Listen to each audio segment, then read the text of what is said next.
The sky over the South Pacific was a canvas of impossible blue, torn apart by the smoke of battle. In the cockpit of a Corsair fighter, one pilot seemed different from the rest. He was older, his face etched with lines the younger men had yet to earn. He flew with a kind of violent grace, a brawler's instinct refined by thousands of hours in the air. Legends are often born from perfect heroes, but this man was something else.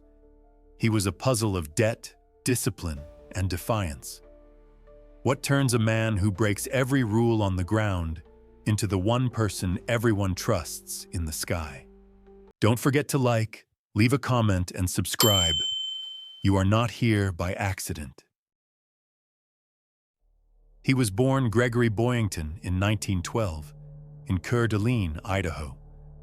But for most of his young life, he wouldn't know that name.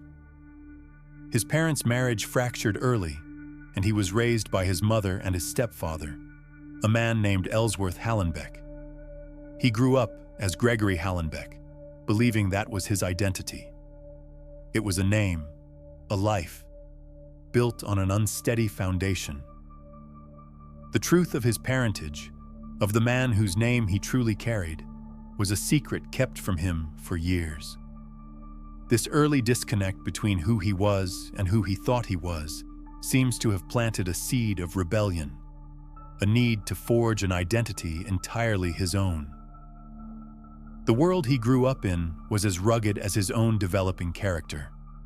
The Pacific Northwest, with its timber towns and hardscrabble communities, was no place for the timid.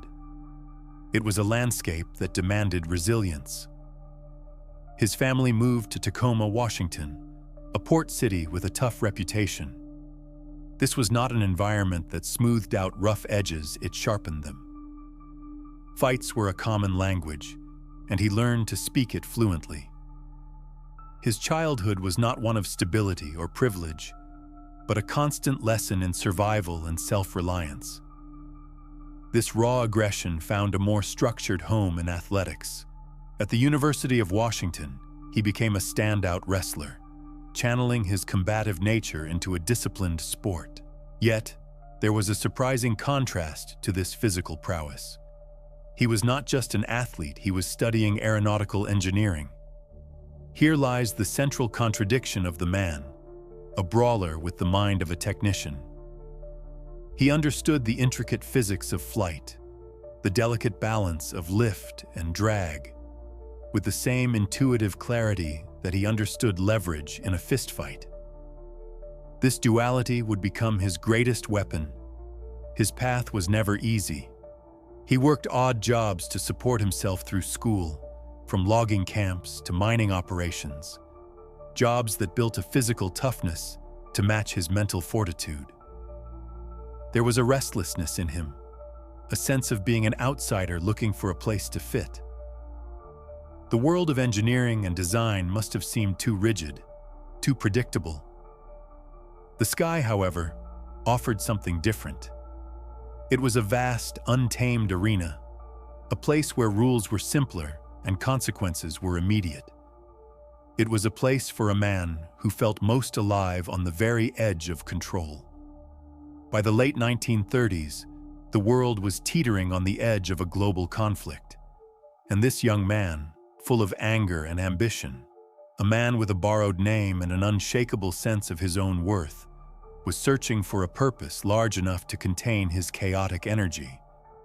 He found it in the promise of a uniform and a pair of wings. The United States Marine Corps was about to inherit a pilot who would become one of its greatest assets and, arguably, one of its biggest headaches. The legend of Pappy Boyington was about to begin, not in a blaze of glory, but in a quiet decision to trade a complicated life on the ground for a simpler, deadlier one in the air. His entry into the United States Marine Corps was not a straightforward path to glory. It began with an application to the Naval Aviation Cadet Program, a door that was nearly shut before it opened. The regulations were strict, demanding that cadets be unmarried. He, however, was already a husband and a father. It was a detail that should have disqualified him. But then he discovered a discrepancy, a key to unlock a different life. His birth certificate, a document he had rarely seen, carried the name Gregory Boyington. His entire life he had been a Hallenbeck. Suddenly, he was someone else, at least on paper. And Gregory Boyington, this stranger with his face, was single. It was a deception, a bending of the rules born of desperation. Was this an early sign of the man he would become? Someone who saw regulations as obstacles to be navigated, not barriers to be respected. He arrived at Naval Air Station Pensacola, the cradle of naval aviation, a world away from the logging camps of Washington. Here, the currency was not physical strength, but precision, discipline, and an uncanny feel for the machine. The training was brutal, designed to wash out the weak, the hesitant, the unlucky. Cadets flew fragile biplanes, their wings held together by wire and fabric, and every flight was a test of nerve.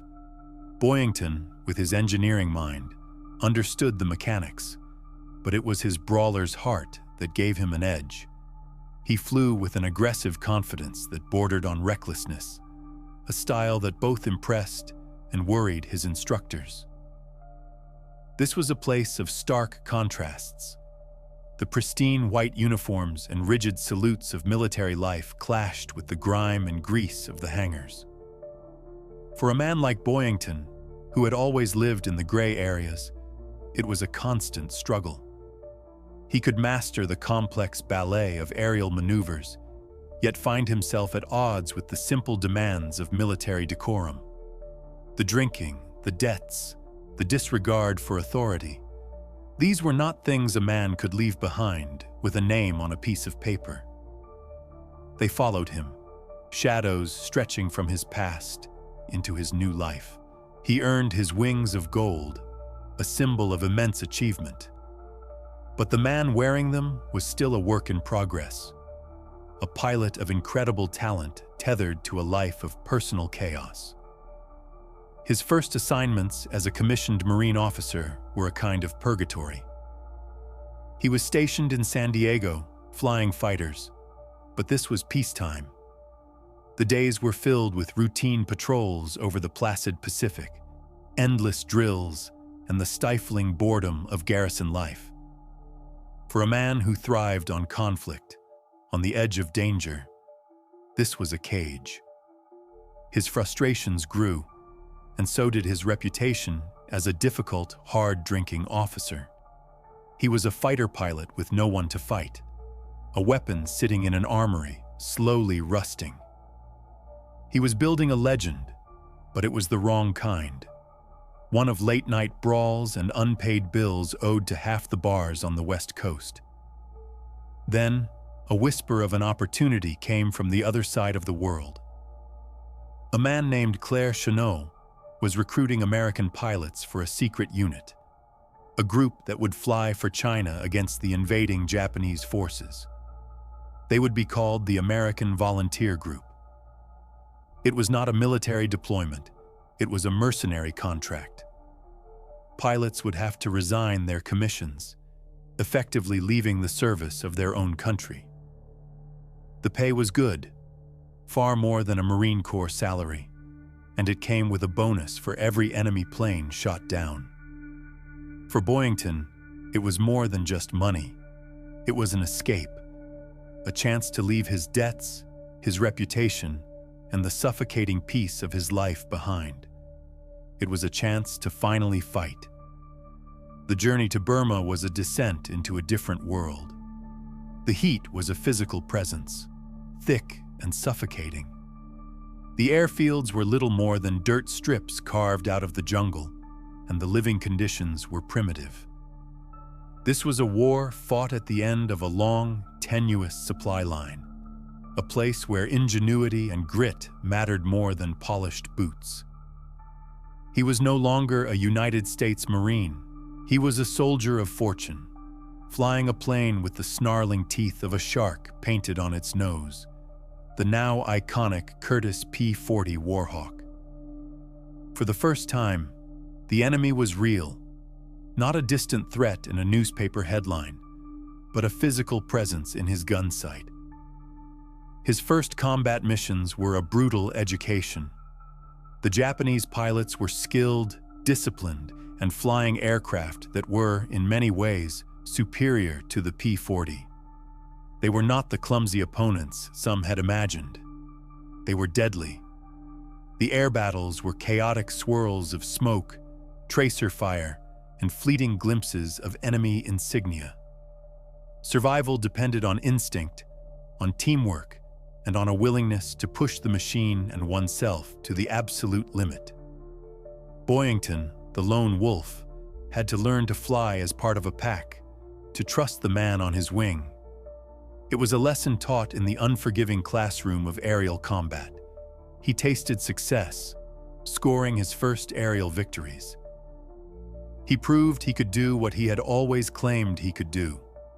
He was a natural killer in the sky. But his time with the Flying Tigers was not a simple story of heroism. He clashed, often and loudly, with Claire Chennault. Boyington's aggressive, individualistic style of fighting did not always align with Chennault's more tactical, team-oriented doctrines. The same rebellious streak that made him a problem in the Marine Corps made him a difficult subordinate in Burma.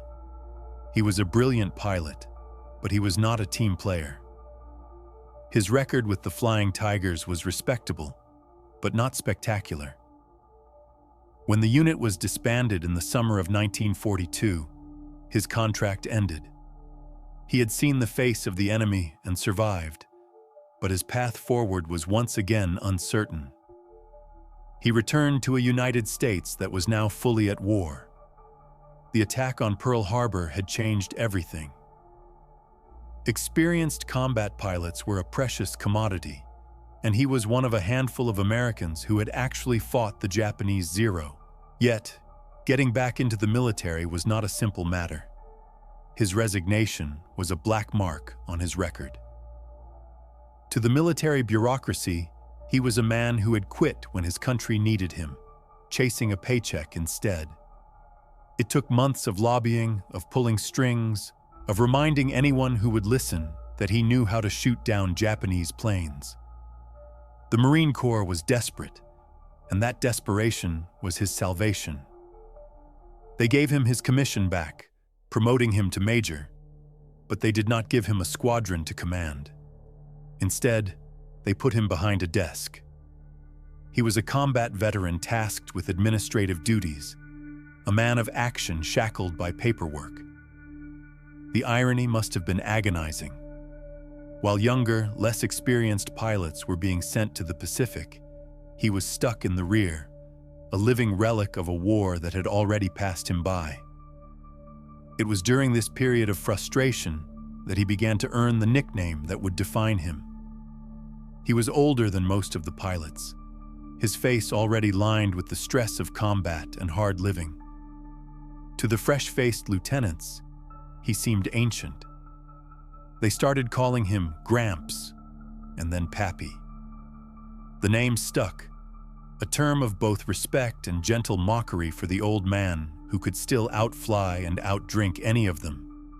He refused to be sidelined. He agitated, he argued, he made himself a nuisance to his superiors, demanding a return to combat. Finally, an opportunity arose, though it was hardly a prestigious one.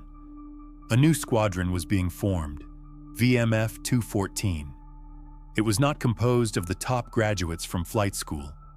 It was a collection of spare parts, a group of replacement pilots, unassigned veterans, and a few men with minor disciplinary issues. They were the leftovers, the pilots no other squadron wanted. They were a flock without a shepherd. And the Marine Corps decided to give them to the most difficult, most experienced, most unpredictable major they had.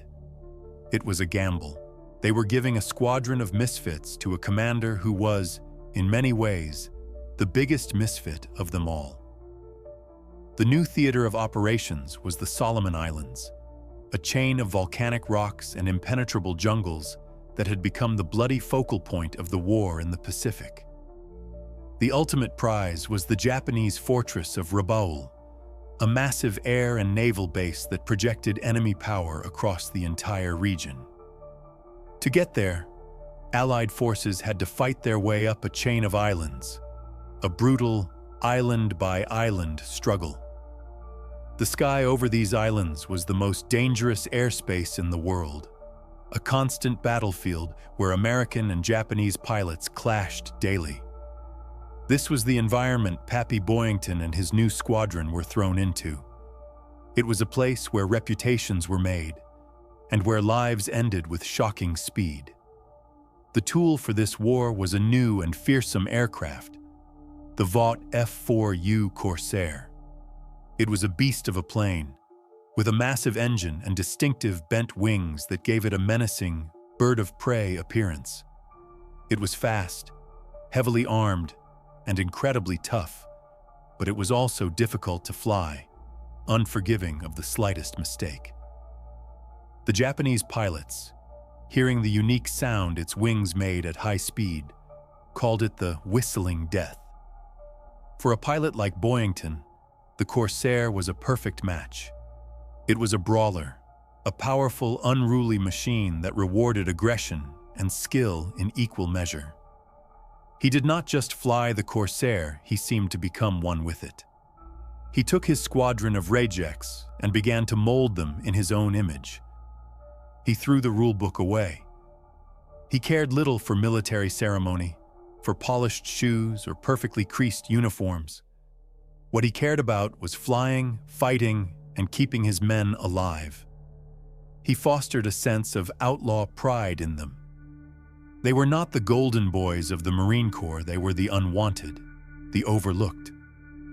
So they would embrace it. He let them name themselves. They chose the Black Sheep. The name was a defiant statement, a badge of honor for a group of men who defined themselves by what they were not. Their squadron patch was a black shield with a corsair, a star, and a heraldic Bora symbol of illegitimacy. Their first missions were a test of Boyington's unorthodox leadership. He led from the front, his corsair always the first to engage the enemy. His experience from the Flying Tigers was invaluable. He had fought the Zero before he knew its strengths and its weaknesses. He taught his young pilots the brutal calculus of aerial combat, how to use the Corsair's power to counter the Zero's agility. He was a teacher, a mentor, and a commander, all at once. He was Pappy, and these were his boys. And under his command, something remarkable began to happen. The squadron of misfits started to win. They did not just win, they dominated. In a period of just a few months, the Black Sheep tore through the Japanese formations over the Solomon Islands. They racked up an astonishing number of aerial victories, becoming one of the most successful fighter squadrons in the entire Pacific theater. The press, hungry for heroes, latched onto their story. Here was a tale that seemed made for headlines: the older, hard-drinking ace leading a squadron of outcasts to impossible victories. Pappy Boyington, the brawler from Idaho, the mercenary from Burma, was becoming a national hero. The legend was now bigger than the man, a carefully crafted image of a rebellious warrior who broke all the rules but always won the fight. But in the deadly skies of the South Pacific, legends were fragile things, and the price of fame was often paid in blood. The campaign was a relentless grind. It was not a war of grand, decisive battles, but of 1,000 small, vicious encounters. The routine was brutal. Wake before dawn, brief on the day's targets, and then the long, punishing flight north towards the enemy. Hours spent over the empty expanse of the Pacific, the drone of the engine a constant companion, a sound that could lull a tired man into a fatal complacency. Then, minutes of absolute chaos, a whirlwind of tracers and G-forces where life was measured in seconds. And then, for those who survived, the long flight home, with empty spaces in the formation where friends had been just hours before. This was the daily reality for the Black Sheep. At the heart of this struggle was Rabaul. It was more than a base, it was a fortress, a symbol of Japanese power in the region. Its airfields were home to hundreds of elite pilots, and its harbor was protected by a formidable ring of anti-aircraft guns. For American pilots, a mission to Rabaul was a flight into the mouth of the beast. The sky there was never empty. It was a hornet's nest, and every time the Corsairs arrived, the hornets would swarm. To fly against Rabaul was to accept the very real possibility that you were not coming back. It was a test of nerve, skill, and sheer luck. As the weeks turned into months, a number began to follow Gregory Boyington. It was the number of his aerial victories. The press, captivated by the Black Sheep's story, tracked his score with an almost sporting enthusiasm. He was closing in on the record for an American pilot, a total of 26 victories set by Eddie Rickenbacker in the First World War. The record became a story in itself, a tangible measure of his success. But one has to wonder what that number meant to the man himself. Was it a goal he was chasing, a mark of pride? Or was it just a byproduct of survival, a grim tally of the men he had to defeat to bring his own men home? The pressure was immense, and it was taking a toll. The hard-drinking, brawling persona was not just an act, it was a release valve for a man living under unimaginable stress. He was older than almost all of his pilots, and the weight of command was heavy. He was responsible for these young men, for their lives. The legend of Pappy was that of an indestructible warrior, but the man was burning the candle at both ends. The nights of carousing were followed by dawns that demanded razor-sharp reflexes and life-or-death decisions. How long could any man sustain such a pace? How long before the fatigue, the stress, and the sheer odds caught up with him? The day that would define his fate came on January 3rd, 1944. The mission was one of the most ambitious yet, a massive fighter sweep over Rabaul itself. The plan was to challenge the Japanese in their own stronghold, to draw their best pilots into a decisive battle and break the back of their air power. For Boyington, the day had an added significance. His official score stood at 25. One more victory would tie the record. 2 would make it his alone. He was on the verge of becoming a living legend, the undisputed ace of aces. The air was thick with tension as the Corsairs lifted off from their island base, a sky full of American fighters, a vast aerial armada heading north. For Boyington, this was the culmination of everything. His time in Burma, his struggles with authority, the forging of the Black Sheep Squadron had all led to this moment, to this flight into the most dangerous airspace on the planet. As they approached Rabaul, the familiar specks appeared on the horizon, growing larger by the second. The Japanese were rising to meet them. The battle was joined. In the swirling chaos of the dogfight, Boyington was in his element. He was a master of this three-dimensional warfare, his mind processing the frantic dance of dozens of aircraft with a cold, clear logic. He spotted a Zero, maneuvered his Corsair into position, and with a burst of cannon fire, sent it spiraling towards the sea. That was number 26. He had tied the record. In the heat of battle, there was no time for celebration, just the grim satisfaction of another victory. The fight raged on, a maelstrom of twisting, diving aircraft. Then, he saw it. Another Japanese fighter, lining up on one of his wingmen, The pilot was a young man, one of his boys, caught in a vulnerable position. At that moment, Boyington had a choice. He had his record. He was the hero. He could have disengaged, protected his own aircraft, and returned home to a hero's welcome. But that was not who he was. His duty was not to the newspapers or the record books. It was to the man flying on his wing. Without hesitation, he turned his Corsair back into the heart of the fight, diving to protect his comrade. It was a noble act, the act of a true commander. It was also his last. As he broke off his attack, his own aircraft was swarmed by a group of Zeros. He was outnumbered, outmaneuvered, and alone. Hits began to tear through his Corsair, shredding the metal skin and crippling the controls. The powerful engine sputtered and died. The sky, which had been his kingdom, was now his enemy. His plane, the mighty Whistling Death, began its final silent fall towards the vast, indifferent blue of the Pacific Ocean.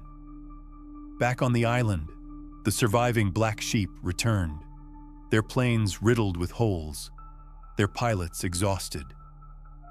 They counted the aircraft as they landed, one by one. But one was missing. The radio channels were filled with questions, with calls that went unanswered. The sky over Rabaul had swallowed their commander. The newspapers would report that the great ace, Gregory "Pappy" Boyington, was missing in action, presumed lost.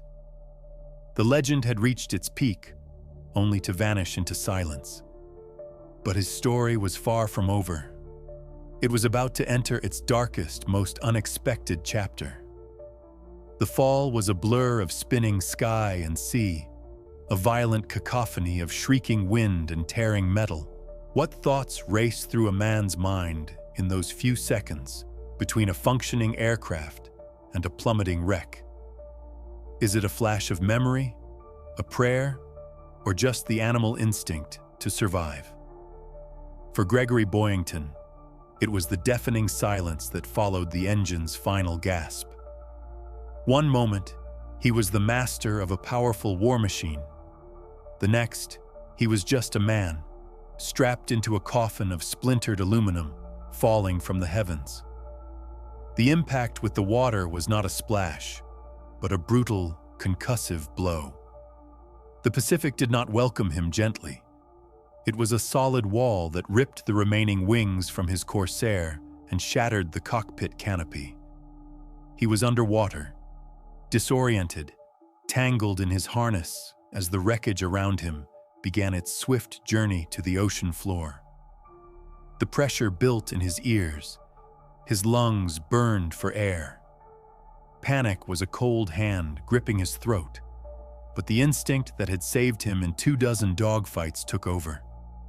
He fought his way free, kicking through the twisted metal and pushing towards the light. He broke the surface, gasping, his head throbbing and his body a map of new pain.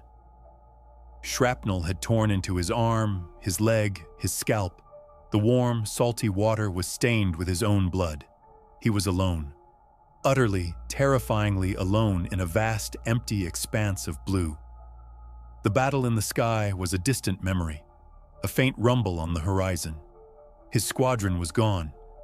His world had shrunk to this single point of survival, a wounded man treading water under the indifferent sun, miles from any friendly shore.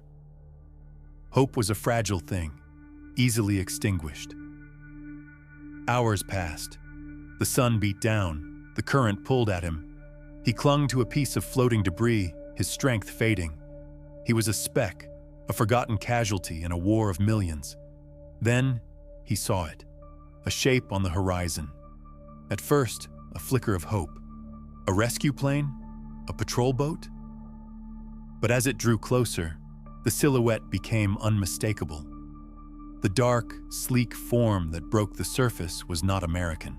It was a Japanese submarine, an iron predator rising from the depths, its deck crew moving with grim efficiency. The war had found him again. There was no struggle, no last act of defiance. he was pulled from the water, a bleeding, exhausted prize. On the deck of the submarine, surrounded by the faces of his enemy, the reality of his situation settled in. He was a prisoner. The greatest American ace, the terror of the skies over the Solomon Islands, was now a captive. The initial moments were a blur of foreign words, of rough hands searching him for weapons. What value did they see in him? Was he a trophy, a source of intelligence, or simply another enemy combatant destined for a brutal end? The journey below the waves was a descent into another world. The oppressive heat of the submarine's interior, the smell of diesel and unwashed bodies, the constant claustrophobic presence of the men who now controlled his fate. He was no longer Pappy, the charismatic leader.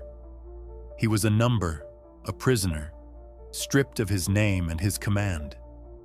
He was taken to Rabaul, the very fortress he had spent months trying to destroy from the air.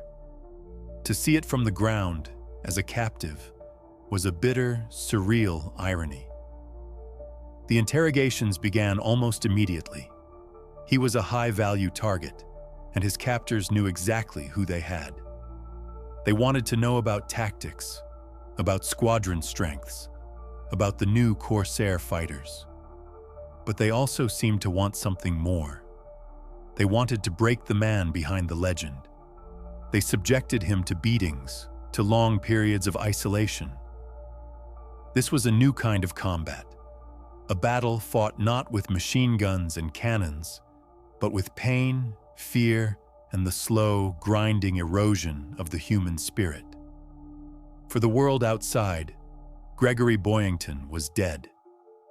The newspapers ran the stories, celebrating his 26th victory and mourning his loss. He was a hero who had made the ultimate sacrifice, a legend sealed in time. Back home, the wheels of military bureaucracy turned. For his final, selfless act of defending his wingman, he was posthumously awarded the nation's highest honor, the Medal of Honor. While his family grieved and a nation mourned its fallen ace, the man himself was enduring a living hell, unknown and unheard. He was eventually moved from Rabaul to other more permanent prisoner of war camps, places like Ofuna and Omori in Japan. Here, the initial shock of capture gave way to the grim reality of long-term survival. The daily routine was one of starvation, forced labor, and the constant, arbitrary cruelty of the guards. Disease was rampant. Men wasted away, their bodies succumbing to malnutrition and neglect. This was the dark underside of the war, a place where the glory of aerial combat was a distant, almost unimaginable dream. How does a man who lived for action, for control, for the thrill of the fight, survive in a world where he has none? Boyington's famous rebellious streak, his disdain for authority, was now a liability. Any act of defiance could be met with a swift, brutal response. Yet, to submit completely was to lose a part of himself. He had to find a new way to fight, a way to resist that would not get him killed. It was a battle for his own mind, a struggle to hold on to the identity that had been so violently stripped away. He was not alone in his suffering. The camps were filled with Allied airmen, submariners, and soldiers from a dozen different nations. They were a brotherhood of the lost, men who had been swallowed by the war. In this environment, old rivalries and ranks meant little. Survival depended on a shared humanity, on a whispered word of encouragement, a stolen piece of food shared in secret. Did Boyington, the famous lone wolf, find a place in this new kind of squadron? Or did his famous temper and independent nature isolate him even further? The physical toll was immense. The once powerful fighter pilot, a man who prided himself on his physical toughness, was reduced to a skeletal figure. The days bled into weeks, the weeks into months. The war raged on, but for the men in the camps, it was a distant rumor, a noise from a world they no longer belonged to. They heard whispers of great battles, of islands being taken, but their own reality remained unchanged. It was a state of suspended animation, a life lived in the shadow of death. There were stories, rumors that circulated among the prisoners of Boyington's defiance, of him using his wits to outsmart the guards, of him trading insults when he knew he could get away with it. Perhaps these were just stories, the kind of legends that grow in dark places to give men hope, but they speak to a core truth about him. Even in the depths of captivity, the fighter, the brawler, the man who refused to be broken, was still there, waiting for his chance. He later said that a punch in the face from a guard was a shot of adrenaline that reminded him he was still alive. It was a strange and desperate kind of medicine, to find life in a moment of pain, to find defiance in an act of punishment. This was the psychology of survival. He was learning to endure, to absorb the blows and wait. But what was he waiting for? An escape? A rescue? Or simply the end of the war, an event that seemed as remote and unlikely as flying again? The months turned into a year, and then longer. The world had moved on, writing his name into the rolls of the honored dead. The Black Sheep Squadron had new leaders. The war in the Pacific was reaching its bloody climax far from his prison walls. For all anyone knew, his body lay with the wreckage of his corsair at the bottom of the sea. But Gregory Boyington was still alive, and his personal war, the quiet, desperate battle for his own survival, was a long, long way from being over. 20 months is a long time to be a ghost. For nearly 2 years, Gregory Boyington existed in a state of living death, his name etched on memorials while his body wasted away.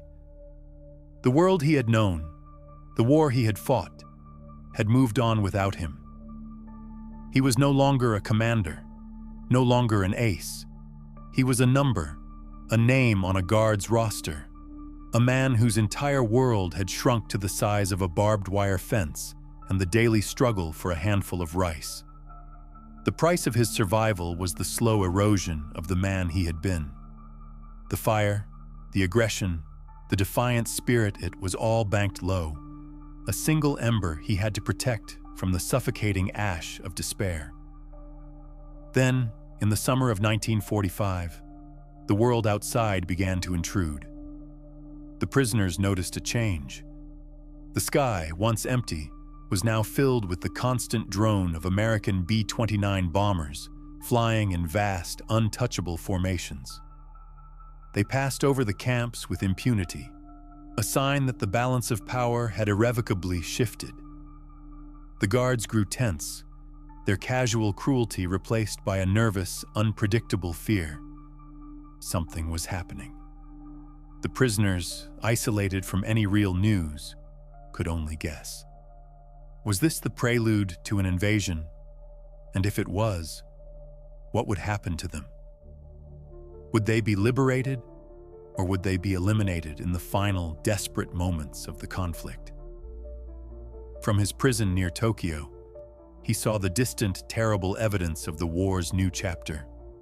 A flash in the sky, brighter than the sun, followed by a tremor that ran through the very earth. The prisoners had no name for it, no concept of the atomic power that had been unleashed. It was simply a terrifying, supernatural event, a sign that the world had been torn open. A second flash, days later, confirmed that the end was near. The nature of warfare itself had changed in the time he had been gone, and these silent, blinding lights were the punctuation marks at the end of a very long sentence.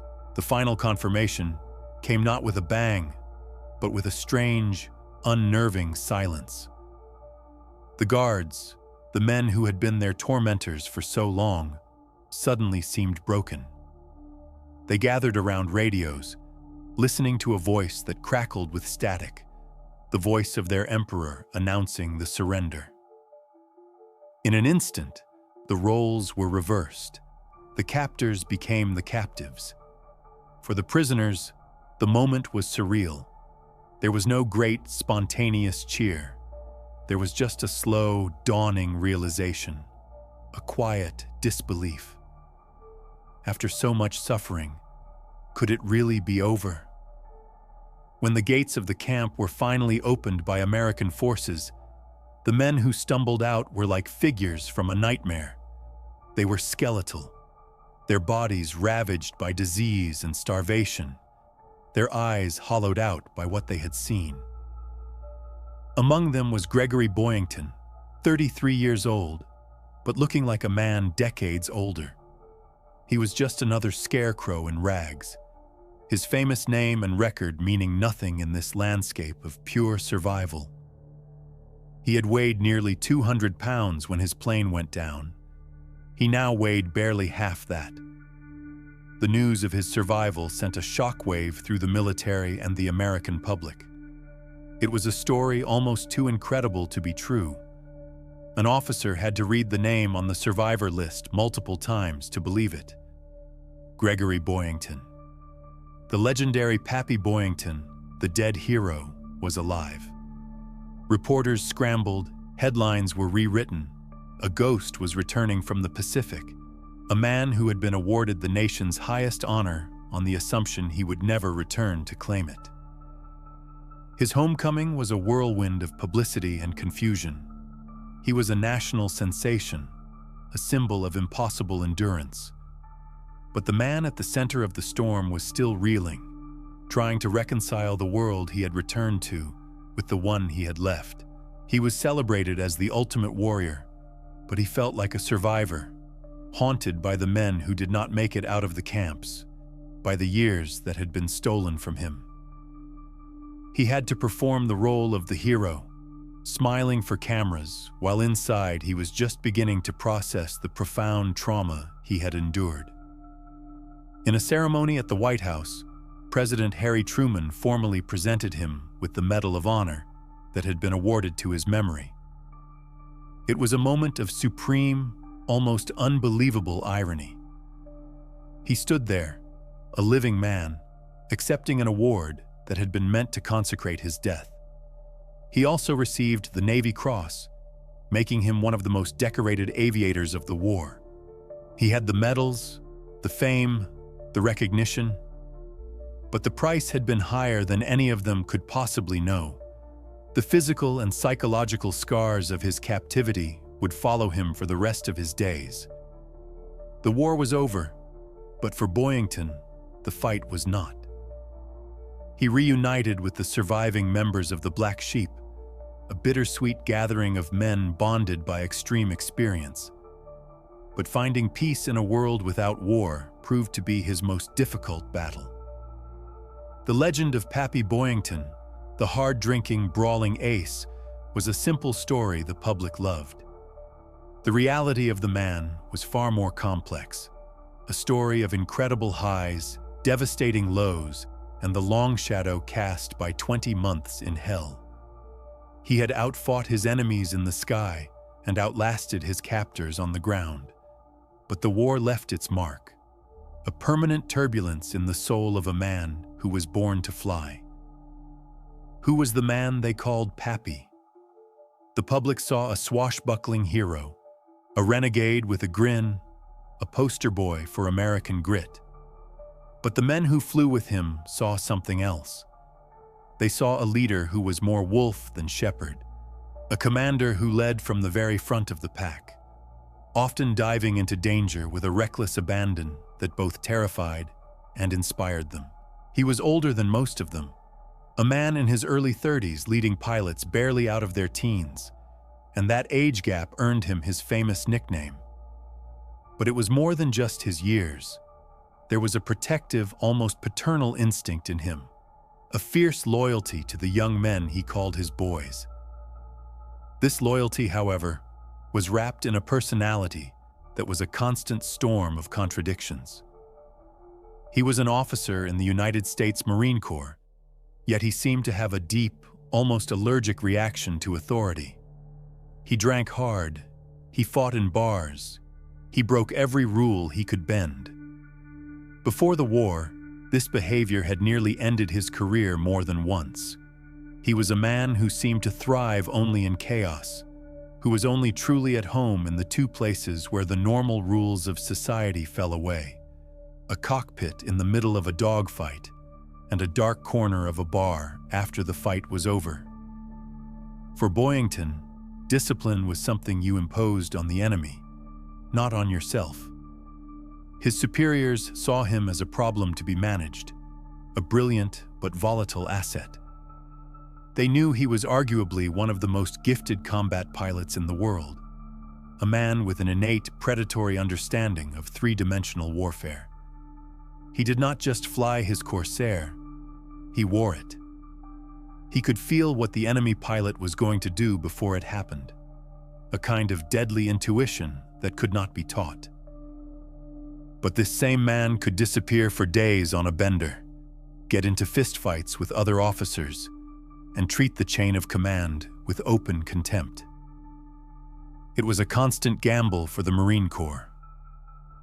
Unleashing Boyington meant unleashing a whirlwind, and you could never be entirely sure where it would strike.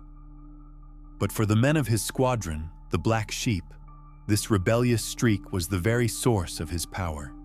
He understood them because he was one of them, an outcast. He took the pilots nobody else wanted, the replacements, the troublemakers, the men without a home, and he forged them into one of the most lethal fighting units in the Pacific. He fought for them, not just in the air, but on the ground, demanding better food, better quarters, and most importantly, the recognition they deserved.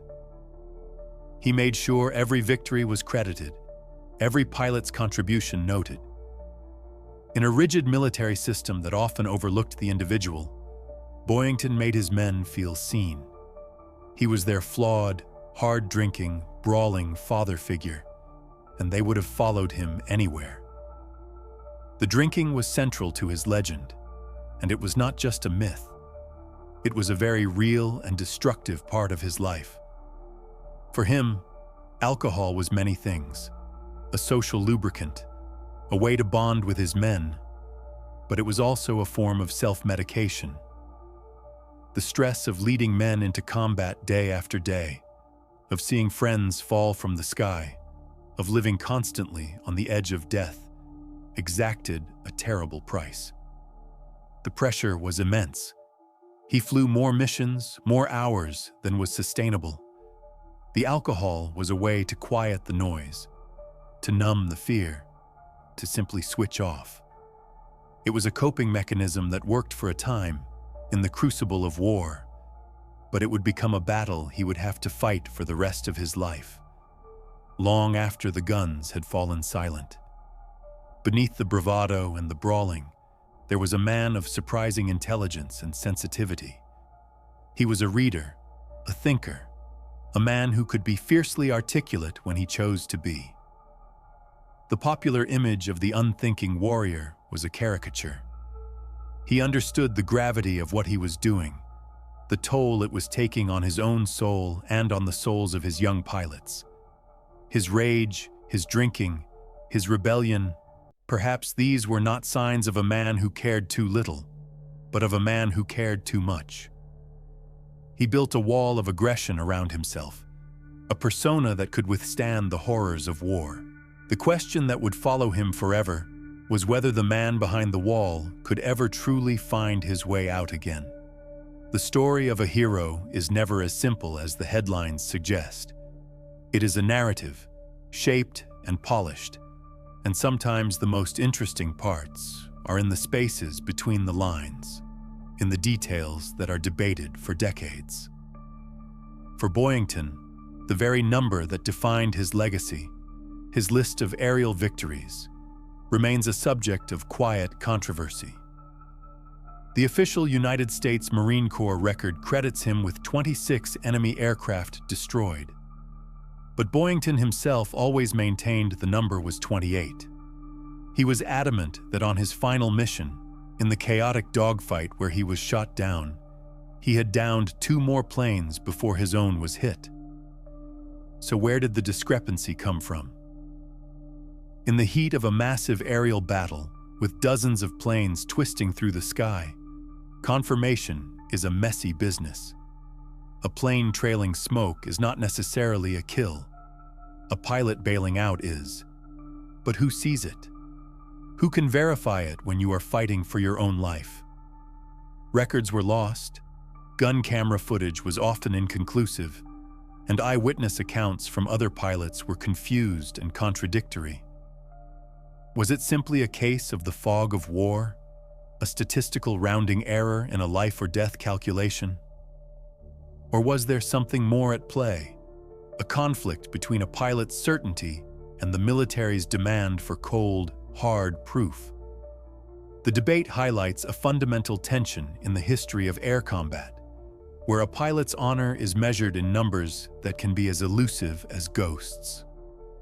Then there is the legend of the Black Sheep Squadron itself. The story we all know, popularized by the television series, is that they were a collection of misfits, drunks, and undisciplined screw-ups, a flying gang of pirates whom no other commander would touch. It is a wonderful story, a classic tale of underdogs who became champions, but the historical reality seems to be a little more mundane. While it is true that Boyington's leadership attracted men who chafed under conventional authority, many of the original Black Sheep were simply unassigned replacement pilots, waiting for a squadron. They were not rejects so much as they were available. The misfit label was a piece of branding, a powerful myth that Boyington himself helped to create and the press eagerly amplified. It made for a better story, and in wartime, a good story is a weapon in itself. Even the circumstances of his final flight are shrouded in a degree of uncertainty. The official account states he was shot down by a Japanese Zero fighter, but in a swirling melee involving nearly 70 aircraft, absolute certainty is a luxury. Rumors have persisted for years, whispers among aviation historians, that in the confusion, his Corsair might have been hit by friendly fire. It is a deeply uncomfortable thought, and there is no definitive evidence to support it. But it remains a persistent question, a testament to the sheer chaos of aerial warfare. The sky is a vast and empty space, but in a dogfight, it becomes claustrophobic, a 3-dimensional blizzard of metal where mistakes are measured in seconds and paid for with lives. Perhaps the most complex part of his legacy is the television show, Ba Ba Black Sheep. For millions of people, the actor Robert Conrad's portrayal is Pappy Boyington. The show, on which Boyington served as a technical advisor, cemented his status as an American folk hero. It was charming, adventurous, and full of camaraderie. It was also, by Boyington's own admission, largely fiction. He once commented that the series was an enjoyable fantasy, but that the real war involved far more fear and far less fun. The show sanitized his alcoholism, romanticized his conflicts with authority, and turned the grim reality of combat into weekly entertainment. It raises a fascinating question.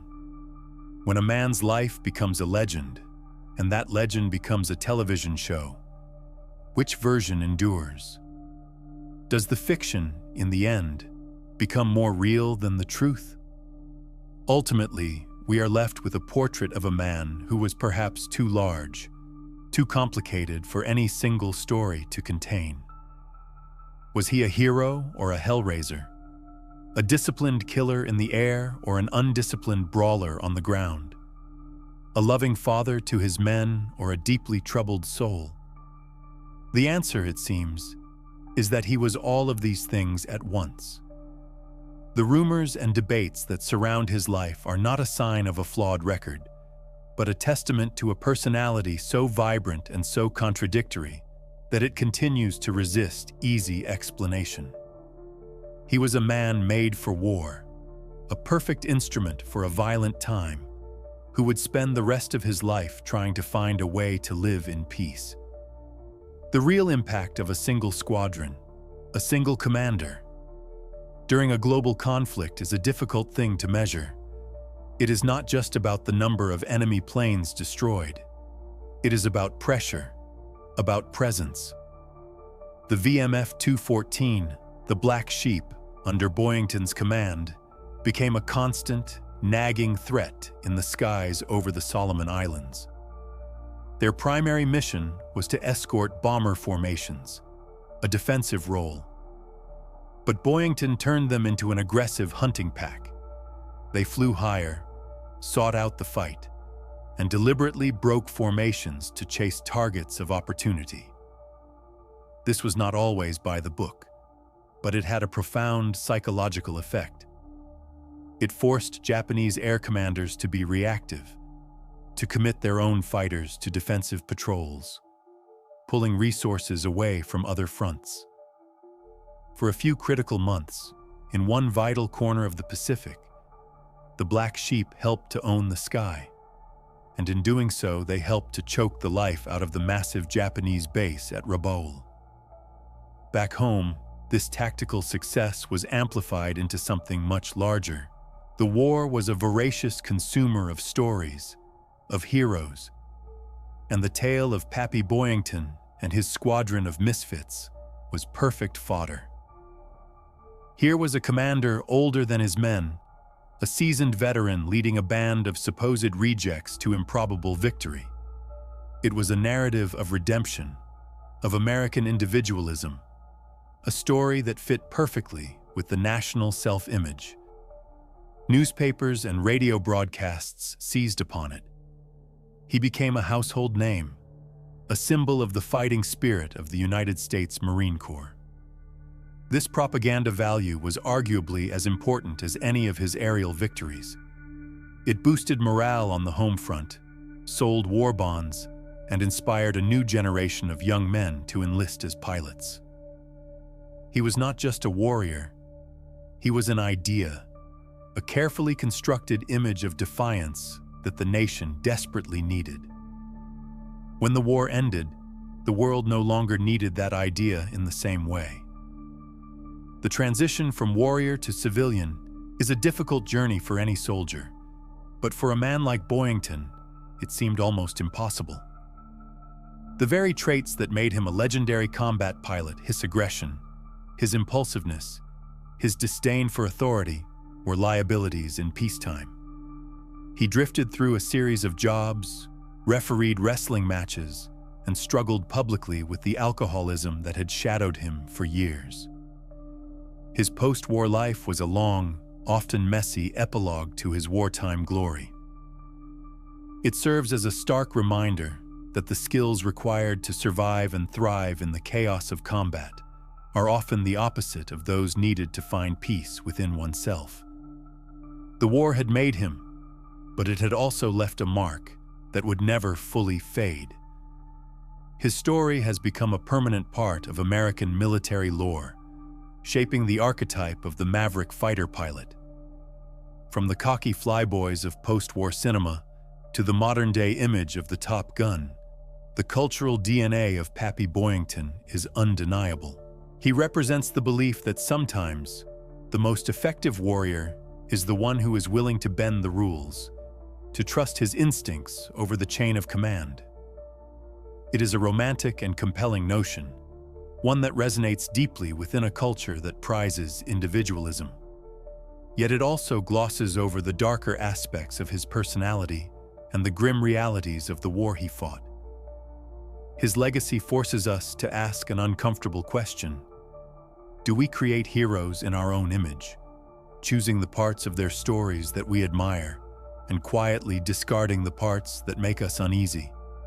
Ultimately, the fascination with Gregory Boyington endures because his life was a study in contradiction.